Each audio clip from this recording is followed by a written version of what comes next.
주의 성도들아, 여호와를 찬송하며 그의 거룩함을 기억하며 감사하라. 그의 노염은 잠깐이요 그의 은총은 평생이로다. 저녁에는 울음이 깃들일지라도 아침에는 기쁨이 오리로다. 아멘.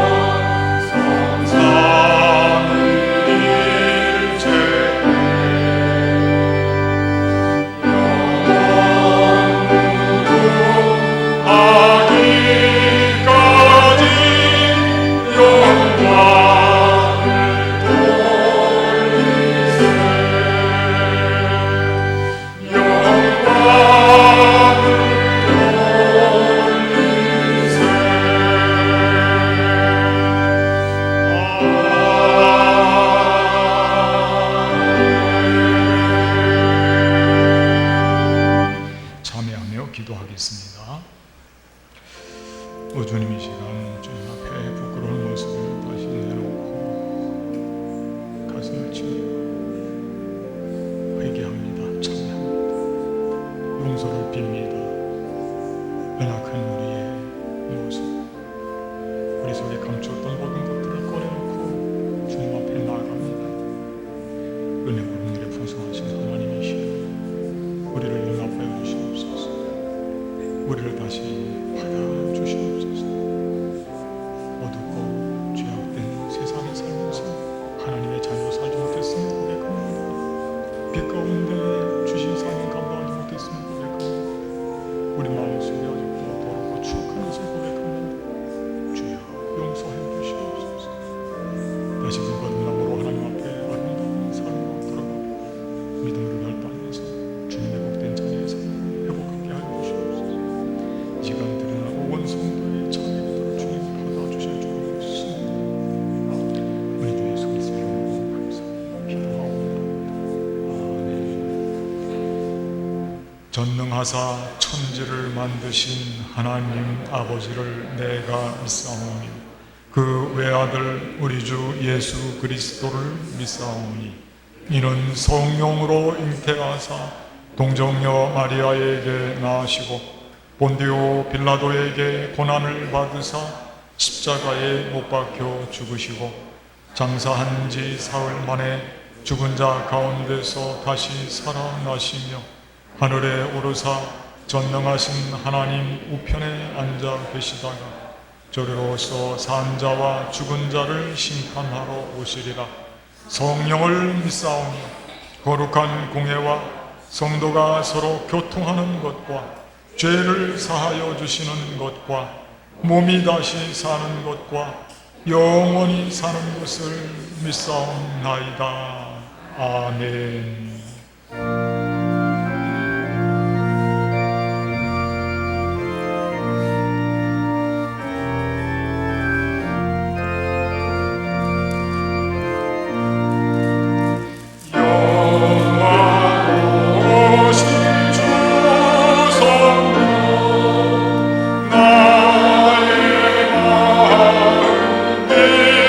주사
날마다 우리를 지켜주시고 인도하여 주시는 거룩하신 아버지 하나님, 소망 없는 죄인들을 구원하여 주셔서 참된 소망을 품게 하여 주신 주님께 찬양과 경배를 드립니다.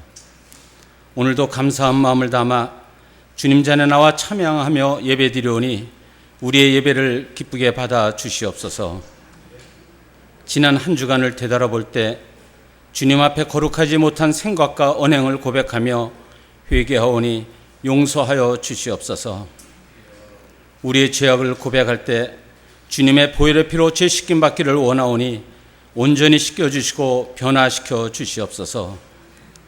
아버지 하나님, 우리가 구원받기를 원합니다. 하나님의 자녀 되기를 또한 원합니다. 세상의 헛된 꿈과 마음들을 버리게 하여 주시고 온전히 주님만을 바라보며 살아가게 하여 주시옵소서. 세상을 이기는 승리는 오직 하나님을 믿는 믿음뿐이라고 사도 요한은 말씀하셨습니다. 믿음을 반석으로 교회들은 기도하며 성도들은 성령 충만하여 은혜의 삶을 살게 하여 주시옵소서. 기도하기를 멈추면 하나님께 죄를 짓는 것임을 알게 하여 주시고 기도함으로 무엇이 선하고 옳은 것인지를 깨닫게 하여 주시옵소서. 사랑의 주님, 세상은 온통 코로나19로 인하여 경제가 망가지고 수많은 사람들이 생명을 잃어가고 마스크와 거리두기로 인하여 사회적 교류가 단절된 상태에서 살아가고 있습니다. 어디서부터 무엇부터 잘못된 것인지도 모르고 앞만 보고 살아온 저희들의 삶을 다시 한번 되돌아보게 하여 주시고 지혜와 명철을 허락하여 주셔서 이 힘든 난관을 이기게 하여 주시옵소서. 지금 이 시간에도 무더운 날씨 속에 방호복을 입고 코로나와 사투를 벌이고 있는 의료진과 치료를 받고 있는 모든 형제들을 위로하여 주시고 지켜 주시옵소서. 지난 25일은 북한의 침략으로 인해 한민족이 남북으로 갈라지고 우리나라의 아픔이요 큰 상처인 아직도 진행 중인 한국전쟁이 있었던 6.25 날이었습니다. 70년 전 나라를 위해 목숨까지 바쳤던 호국 영령들을 위로하여 주시고 다시는 이 땅 위에 전쟁과 분단의 슬픔을 갖지 않게 하여 주시옵소서. 다시금 하나 되기 위해 쓰는 위정자들에게 지혜를 허락하여 주시고 아직도 미사일과 전쟁 무기로 서로를 위협하고 생명을 위협하는 무기들을 내려놓게 하여 주시며 하나님이 보시기에 좋았던 그 모습, 그 시절로 돌아가게 하여 주시옵소서. 사랑의 주님, 우리 교회를 지켜주시기를 기도드립니다. 교육부와 각 기관들이 다시금 활력을 찾고 활동할 수 있도록 도와주시옵소서. 비록 코로나로 인하여 모든 것이 정지되어 있지만 그 가운데서도 우리가 해야 할 일을 찾게 하여 주시고 소망을 품고 준비하게 도와주시옵소서. 연로하신 권사님들과 병중에 계신 교우들에게 무더위와 장마 속에서 어려움 당하지 않도록 도와주시고 속히 건강 찾을 수 있도록 인도하여 주시옵소서. 말씀 전하시는 목사님과 동역하시는 동역자들께도 건강 지켜주시고 말씀마다 하나님의 능력이 함께하여 주시옵소서. 오직 주님만을 위해 교회를 돕는 손길들을 기억하여 주시고 그들의 수고가 헛되지 않도록 함께하여 주시옵소서. 오늘도 주님 나라를 위해 찬양드리는 서지혜 선생님의 찬양을 기뻐 받아 주시옵소서. 이 모든 말씀 우리의 주인 되시는 예수 그리스도의 이름으로 간절히 기도드립니다. 아멘.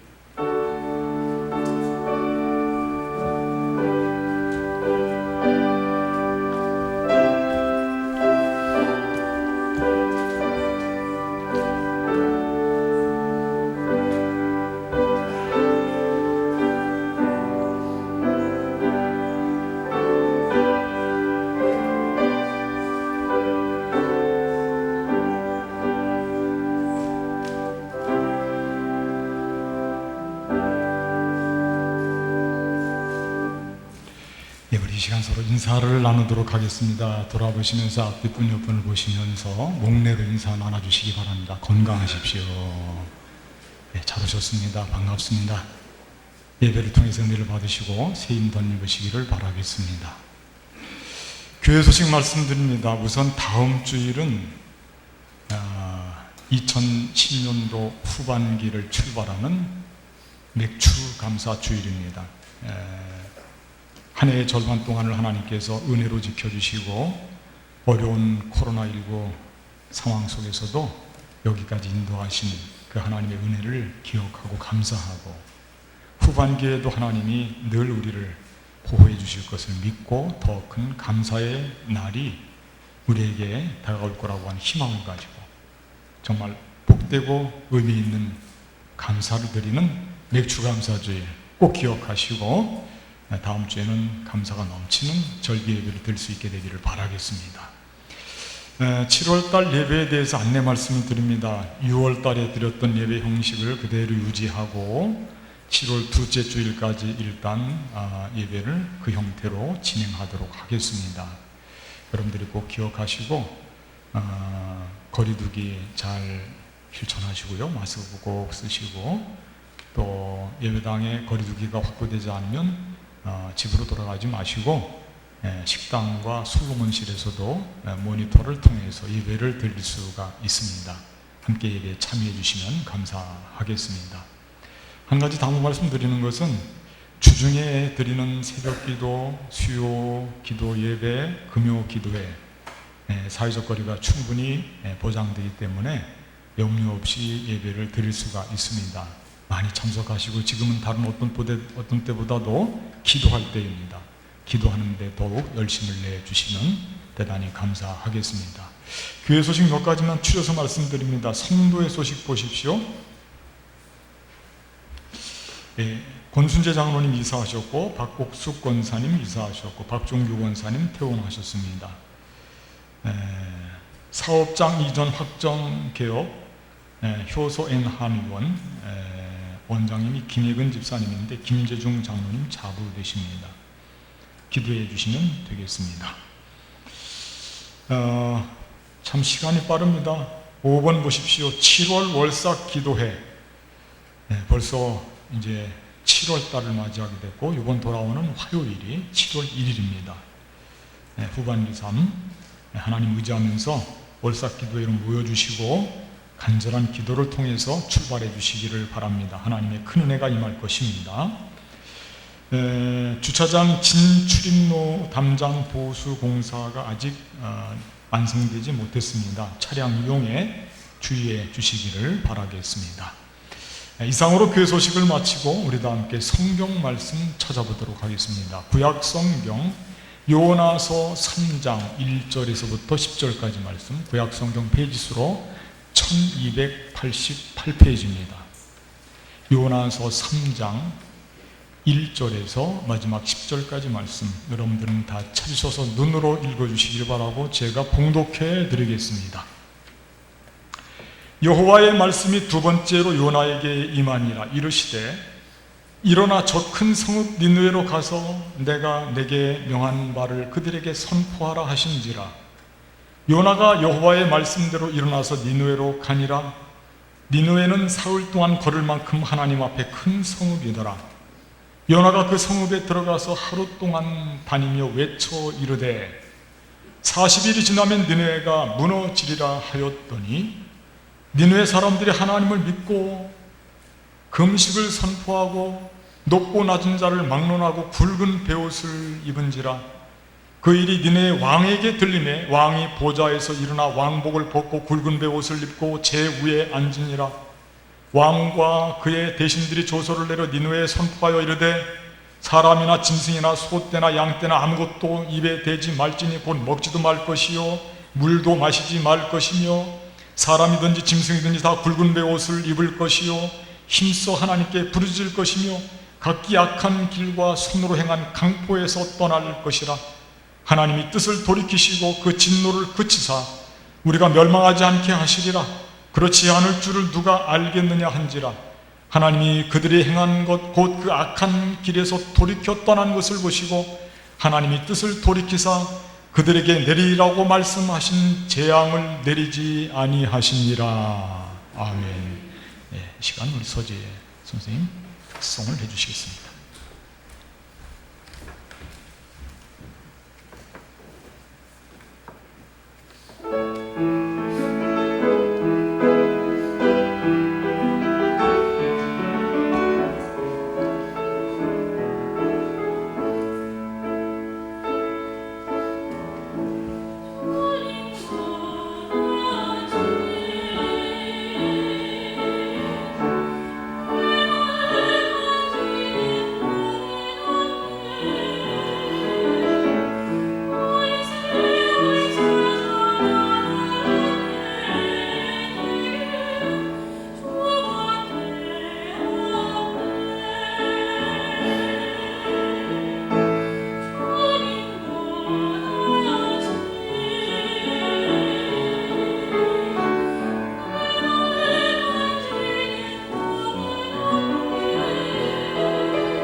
아멘.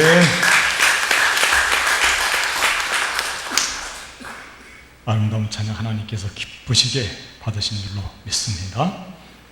주보에 나와 있는 금주의 말씀을 제가 대신 읽어드리겠습니다.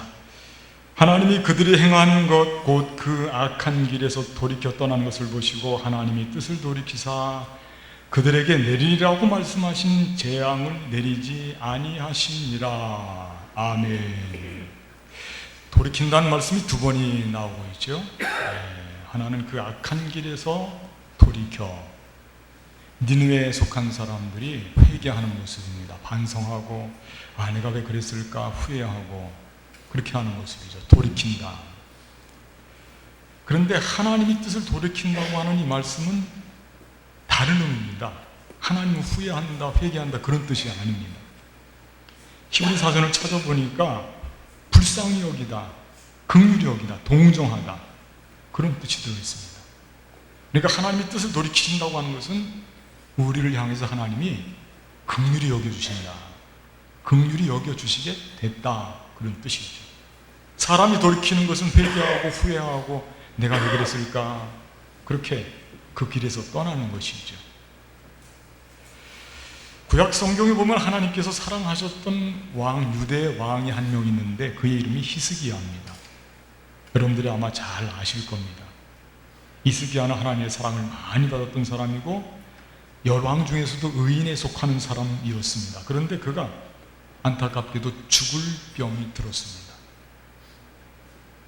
당시 선지자가 이사야였거든요. 이사야. 우리가 알고 있듯이 이사야는 위로의 선지자인데 하나님께서 이사야 선자의 입술에 말씀을 붙여주셔서 히스기야에게 가서 그 말씀을 선포하라고 그러는 거예요.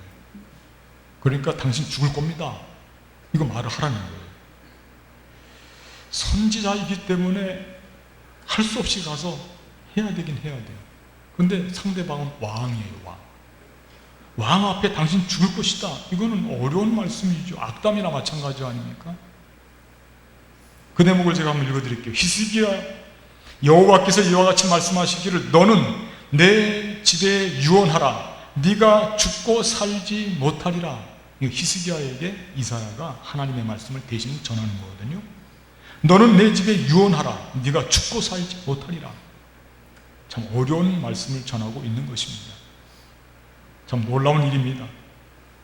그러나 더 놀라운 것은 이 선지자 이사야의 이런 태도보다도 이런 말씀을 받는 히스기야 왕의 태도입니다. 왕에게 이런 악담과 같은 말을 전하는 이 선지자의 말을 사람의 말로 받지 않고 하나님의 말씀을 그대로 받아서 하나님이 나에게 주신 음성이구나. 그리고 그 말씀 앞에 그는 무릎을 꿇습니다. 통곡하며 기도합니다.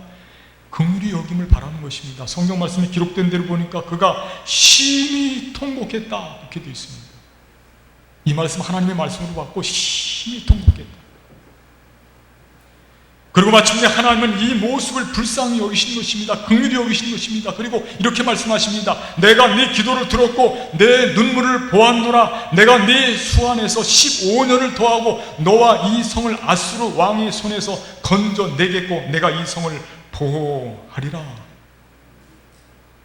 긍휼히 여기신 거예요. 하나님은 무조건 권위만 내세우시는 분이 아니에요. 하나님은 긍휼히 여기는 것이 먼저예요. 이게 하나님의 본심입니다. 예수님도 이 점을 강조하셨습니다. 그래서 들려주신 이야기가 에서의 탕자의 이야기입니다. 집 나간 아들. 여러모로 볼 때 그 집 나간 아들은 아버지가 살아 계시는데 그의 유산을 먼저 빼서요. 그것을 가지고 저 밖에 도시 대도시로 나가서 허랑방탕하게 생활하는데 누가 보더라도 그는 좋은 아들 아니에요. 성실하지도 않습니다. 그런데 이 아들을 살리는 거예요. 어떻게 설명할 수 있을까요? 그 아들은 늘 기다리는 거예요. 과거를 묻지 않습니다. 그가 돌아오기만을 기다려요. 어떻게 설명할 수 있을까요? 이게 긍휼함입니다. 누구든지 돌이키면 하나님께서는 우리 모두에게 긍휼함을 베풀어 주신다. 차별이 없어요.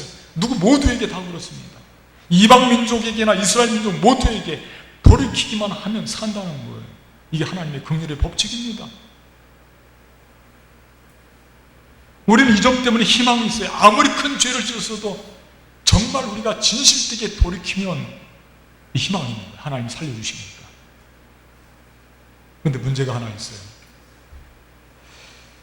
우리라든지 나 자신이라든지 내가 좋아하는 친구라든지 이런 사람들이 죄를 짓고 돌이켜서 회개하고 구원받고 축복과 은혜를 받으면 너무 좋지요. 감사한 일이에요. 그런데 문제는 우리 친구가 아니에요. 내가 원수처럼 생각하는 사람, 그가 만일 원수인데 그가 만일 벌받아 마땅한데 도리어 벌이 아니고 은혜를 받고 구원을 받고 그가 그 입술로 감사를 고백한다면 이거 내 심정은 어떨까? 그게 문제예요. 내게 원수 같은 이가 천벌을 받아 내가 후련할 것 같은데 그가 돌이켜서 용서를 받으면 그때 내 심정이 어떨까? 오늘 본문은 이런 맥락 속에 놓여 있습니다. 원수 같은 사람 그를 살려야 되느냐 죽여야 되느냐. 요나서는 바로 이런 주제를 담고 있습니다. 하나님이 요나에게 명하십니다. 니느웨로 가라. 니느웨로 가서 외치라. 거기 악독이 충만하고 나에게도 악한 소식이 들려오고 있다. 니느웨는 우리가 잘 알고 있듯이 저 옛날 거대 제국 아수르의 수도입니다. 아수르의 심장부입니다. 니느웨가. 역사적인 맥락에서 볼 때는 이스라엘과 아수르 제국은 원수가 아니에요. 치명적인 침략 세력입니다. 아무리 그들을 좋게 생각하려고 해도 좋게 생각할 수가 없어요. 우리도 외세 침략을 많이 받았는데 그 영향으로 지금도 악감정이 있지 않습니까? 우리 마음 속에 잘되는 것, 그들이 잘되는 것 별로 바라지 않지 않습니까? 요나도 그런 마음입니다. 요나는 너무 싫은 것입니다. 그래서 하나님 앞에 항의를 하고 못 갑니다. 다른 데로 도망갑니다. 다시스로 갑니다. 원래 백길이 아니거든요. 니느웨는 북녘 땅으로 가는 거거든요. 백길로 도망을 가요. 하나님이 요나의 마음을 이해하지 못하는 것이 아닙니다. 그러나 우리가 좀 더 깊이 생각하면 하나님의 깊은 뜻을 깨닫고 이해를 해야죠. 하나님이 어떤 분이신지, 온 세상 사람들이 다 하나님이 어떤 분인지 알아야 돼요. 악한 사람들일수록 더 많이 알아야 됩니다. 왜 그럴까요? 그들이 다 돌이켜서 살림을 받고 그들이 다 돌이켜서 심판 대신 구원을 받고 용서를 받고 그래야 되기 때문에 하나님의 최대 관심사는 모든 악한 사람들, 죄로부터 구속되어 있는 모든 사람들이 하나님께로 돌이켜서 돌아와서 회개하고 구원받는 거, 그게 하나님이 제일 큰 관심사예요. 거긴 어떤 차별도 없어요. 그 못난 죄인도 살인죄를 지은 사람이라 할지라도 이방인도 유대인들도 거긴 차별이 없다니까요. 누구든지 어떤 민족이든지 하나님이 세상을 이처럼 사랑하사 독생자를 주셨으니 이는 그를 믿는 자마다 멸망하지 않고 영생을 얻게 하려 하심이라. 하나님이 그 아들을 세상에 보내신 것은 세상을 심판하려 하심이 아니요 세상을 심판하려 하심이 아니요 그로 말미암아 세상이 구원을 받게 하려 하심이라. 이게 하나님의 본심이에요. 그러니까 누구든지 돌이키고 돌아와서 회개하고 구원을 받아야지. 돌이키면 사는 것입니다. 돌이킴의 법칙, 돌이키면 살고 돌이키지 않으면 죽습니다. 그런데 사람들이 사실 죄 때문에 심판받는 것보다는 더 근본적으로 깊이 생각해 보면 돌이키지 않아서 심판받는 거예요. 죄가 없는 사람들이 어디 있습니까? 세상에 다 죄가 있죠. 그 모든 사람들이 다 심판받게요? 비밀이 뭔가? 다 죄 있는 거 맞아요. 의인은 없나니 하나도 없다고 그랬습니다. 그런데 문제는 돌이키지 않는 거예요. 돌이키지 않는 거예요. 죄를 졌지만 진실한 마음으로 돌이켜서 다시 그 죄의 길로 가지 않기 위해서 믿음의 결단과 함께 애써 노력하고 성결한 삶으로 나아가려고 하는 그 모습, 그게 없는 거예요. 돌이키지 않아요. 뻔히 죄인 줄 알면서 그 길에서 그냥 그대로 지내고 있습니다. 그래서 심판받는 겁니다. 우리 돌이킬 게 많이 있어요. 오늘 본문의 말씀에서는 특별히 제국의 죄악상, 제국에 돌이킬 것이 무엇일까? 그들의 심판의 대상이 무엇일까?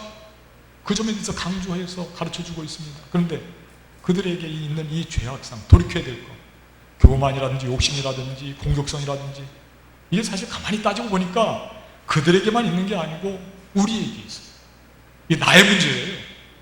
이거 우리가 돌이키지 않으면 우리도 심판 대상이 된다니까. 그러니까 이거 돌이키고, 이런 것들을 돌이키고, 우리 속에 깊이 새겨져 있는 죄성을 돌이키고, 그리고 주님께로 나아가야 됩니다. 그럴 때 거기에 심판이 아니라 하나님의 은혜가 임하게 되고 하나님의 사랑이 임하게 되고 우리의 삶은 행복한 삶으로 나아가게 될 줄로 믿습니다.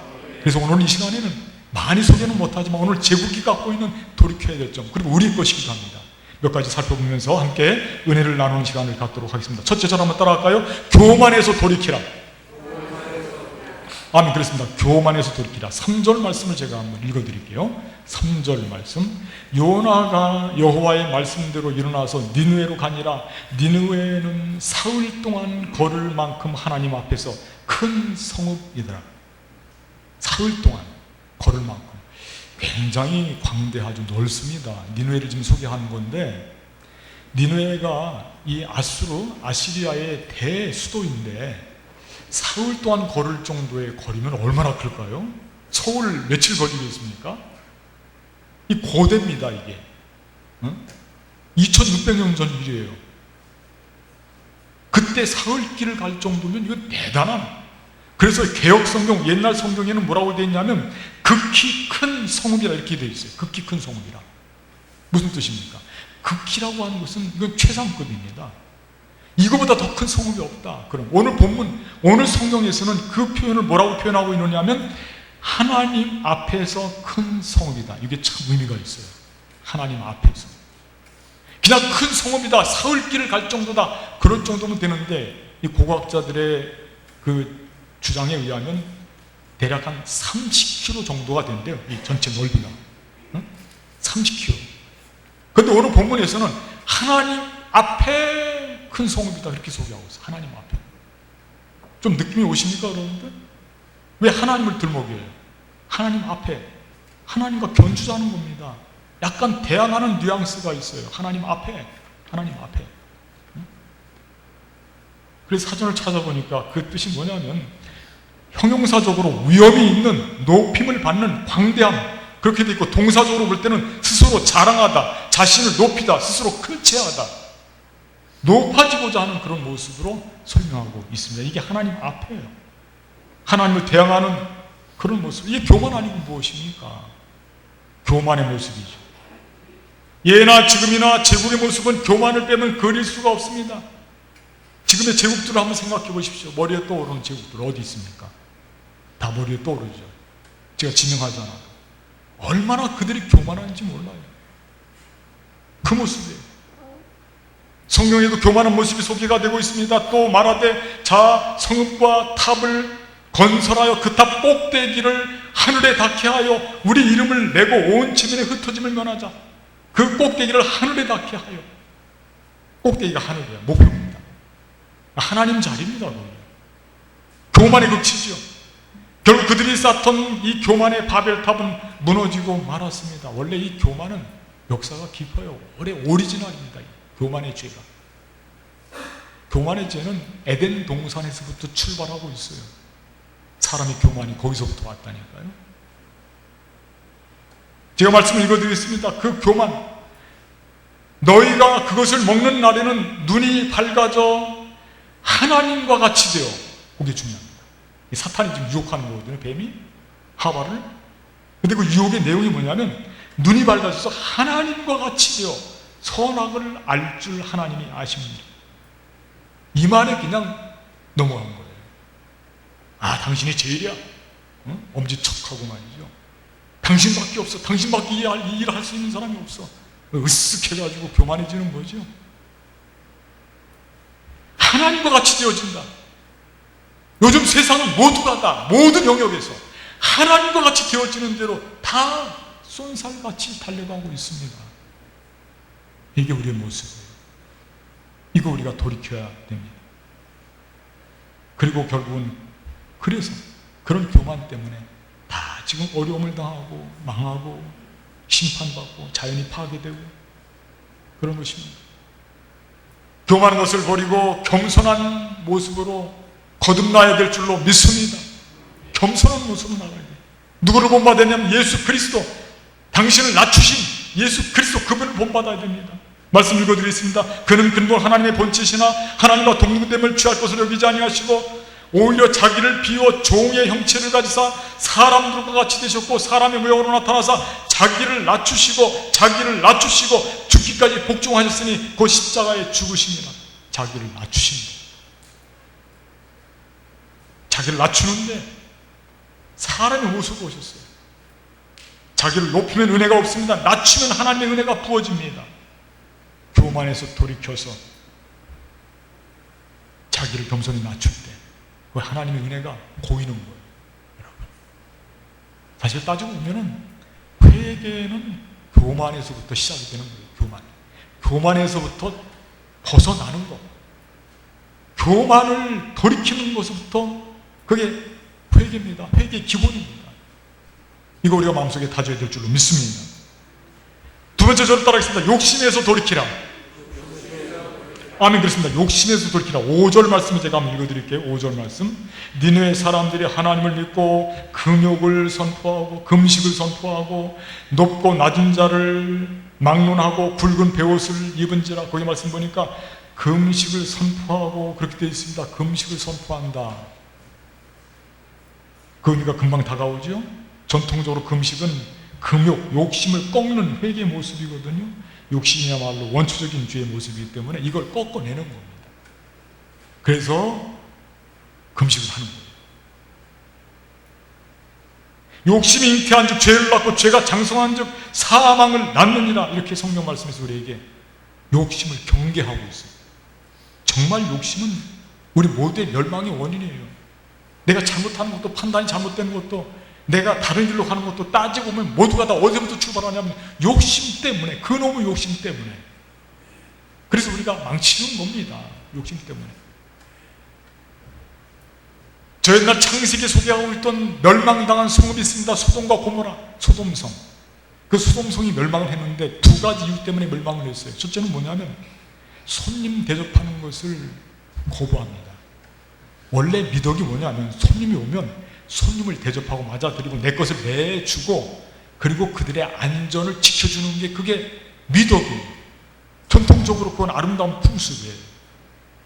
그런데 이 소돔성은 손님이 오면 그를 보호해주고 안전을 지켜주는 게 아니라 도리어 그를 욕보이고 그를 내팽개치고 그에게 해를 미치고 손님을 맞이할 수 있는 마음이 없어요. 욕심 때문에요.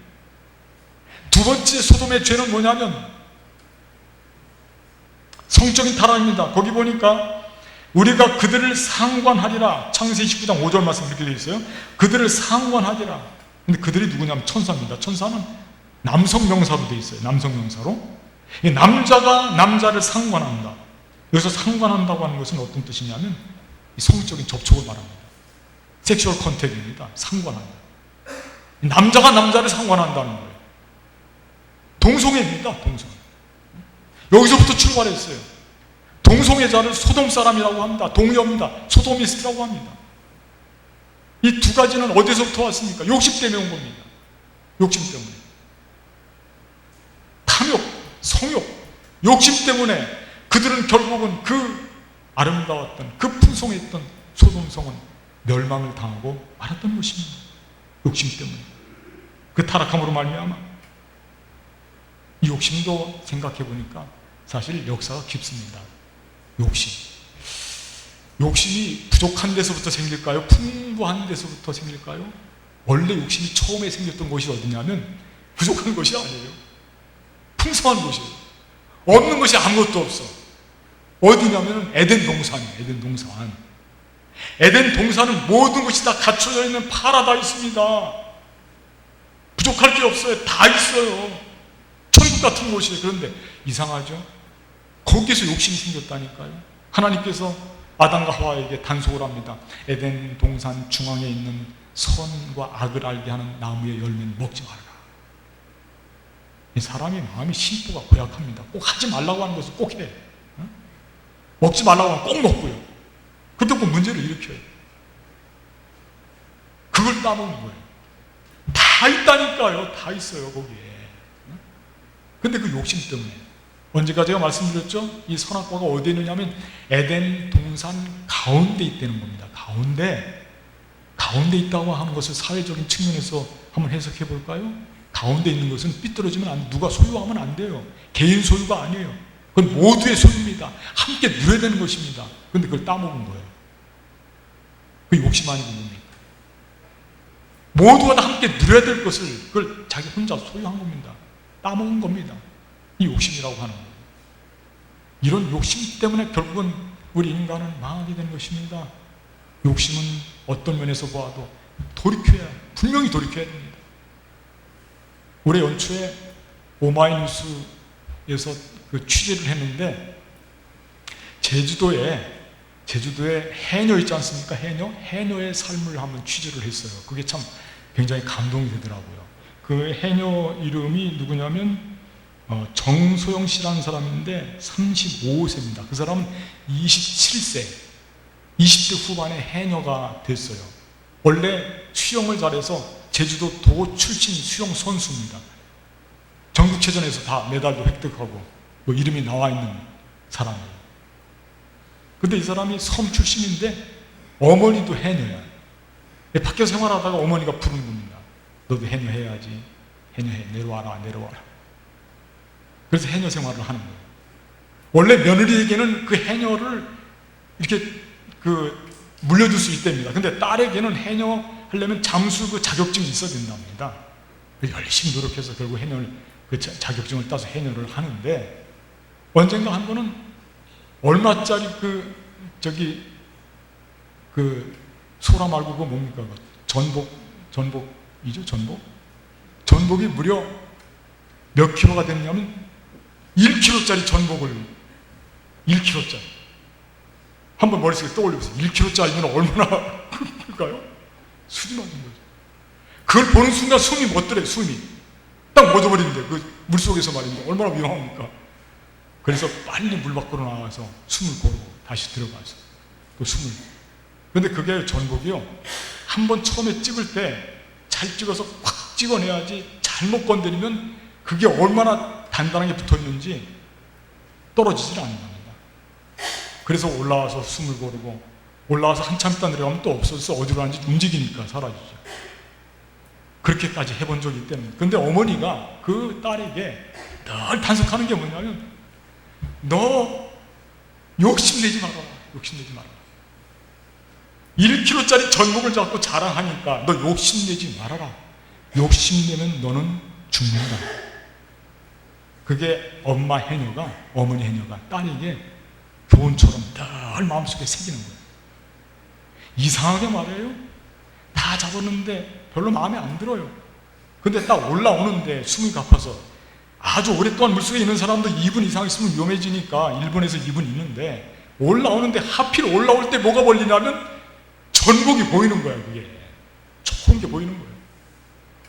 그러니까 그거 그냥 올라와야 되는데 없는 거로 생각해야 되는데 그게 눈에 아른거리니까 거기에 매이는 거예요. 호흡을 잃어버립니다. 그리고 사고가 나는 거예요. 죽습니다. 욕심 때문에.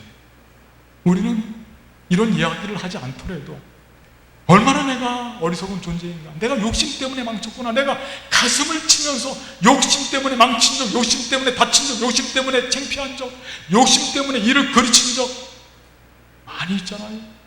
저도 여러분들도 우리 마음속에 새겨져 있지 않습니까? 욕심은 반드시 돌이켜야 됩니다. 욕심은 백해무익한 것입니다. 예수님께서 말씀하셨다. 들에 핀 백합화를 보아라. 공중의 새를 보아라.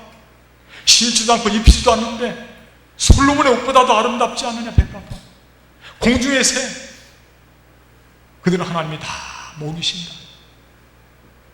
욕심 내지 말라는 겁니다. 욕심을 버려버려야 됩니다. 욕심에서 돌이켜야 됩니다. 그게 살 길입니다. 하나님이 하나님의 자녀들에게 다 챙겨주시는 걸요. 왜? 하나님은 가장 풍성하신 분 아닙니까? 그분이 하나님의 자녀들에게 뭘 아끼겠습니까? 마음을 든든하게 잡고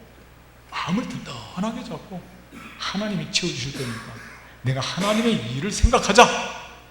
그렇게 생각하고 나아가게 되면 하나님의 은혜가 임하는 것이지, 내가 욕심을 내서 내가 뭔가를 챙기려고 하다 보면 그릇되고 그 일이 비틀어지는 겁니다.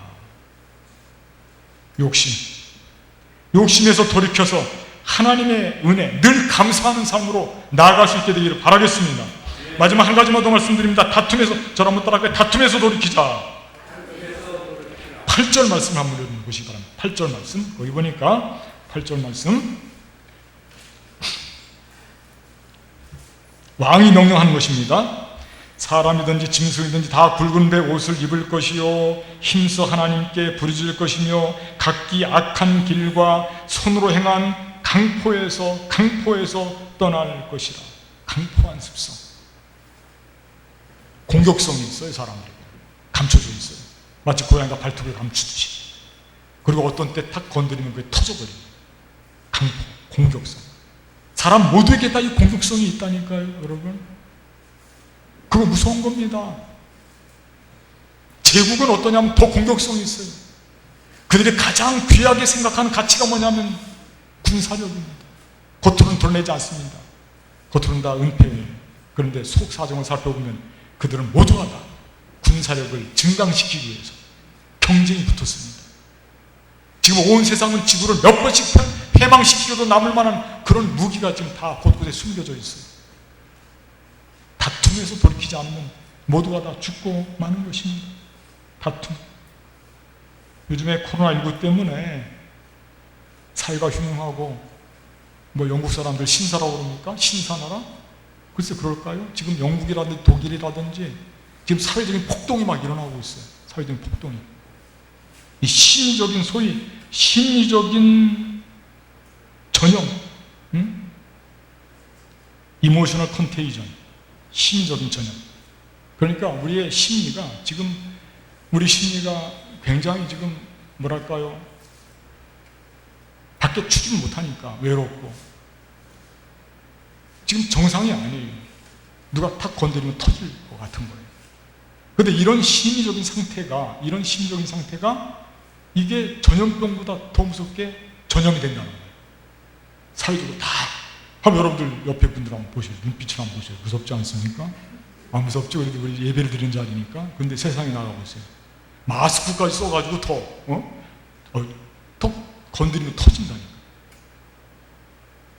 사람 마음속에 지금 다 이렇게 터질 것 같은 그런 공격성, 다툼을 마음속에 담고 사는 거예요.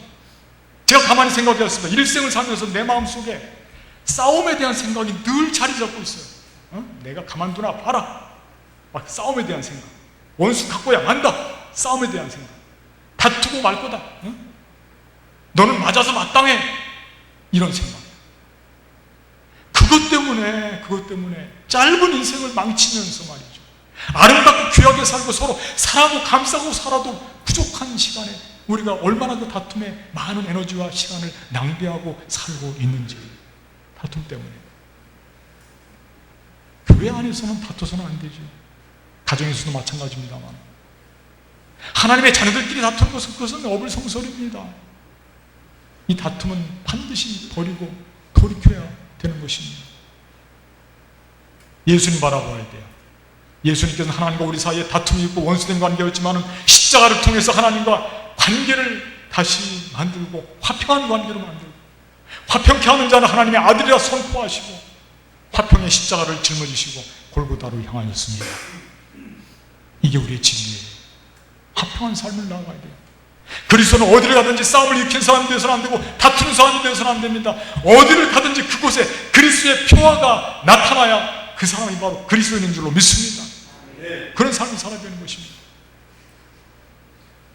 오늘 하나님께서 니느웨에 선포한 요나를 통해서 참으로 우리에게 돌이켜야 될 이 제국이 갖고 있는 속성, 교만, 욕심, 다툼, 공격성, 이거 그들의 것만은 아닙니다.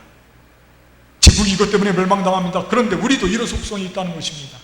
이거 빨리 돌이켜서 심판 대신 하나님의 은혜가 우리 모두에게 충만히 임하는 그런 아름답고 축복된 삶으로 나가시는 저와 여러분들이 되시기를 주님의 이름으로 간절히 축복하겠습니다. 기도하겠습니다. 감사하신 하나님 아버지, 오늘 말씀을 통해서 저 아수르 제국 그들에게는 엄청난 죄성이 있어서 교만, 욕심, 다툼, 공격성, 전쟁할 생각, 이런 나쁜 의도 때문에 하나님의 심판이 말 뻔했지만은 다행스러운 것은 그들이 가슴을 치며 죄를 뿌리며 금식하며 회개하고 돌아왔습니다. 돌이키는 자 하나님이 살려주십니다. 우리들도 잘못된 모든 죄성에서부터 정말 단호하게 믿음으로 결단하고 돌이키는 삶으로 나와서 하나님 앞에 영광을 돌리고 축복되고 아름다운 삶으로 나가는 우리 모두의 삶이 되게 하여 주시옵소서. 우리 주 예수 그리스도의 이름으로 감사하며 기도하옵나이다. 아멘.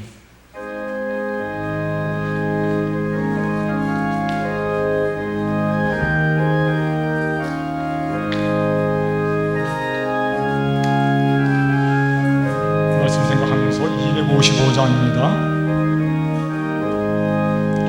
너의 죄 흉악하나 눈과 같이 됐네. 너의 죄 흉악하나 눈과 같이 됐네. 죄인들 흉악하나 희게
은혜와 사랑이 충만하신 하나님, 이 시간 주님 앞에 나와 예배 드릴 때에 귀한 예물 정성을 다해서 우리의 모든 것을 보태서 주님 전에 바칩니다.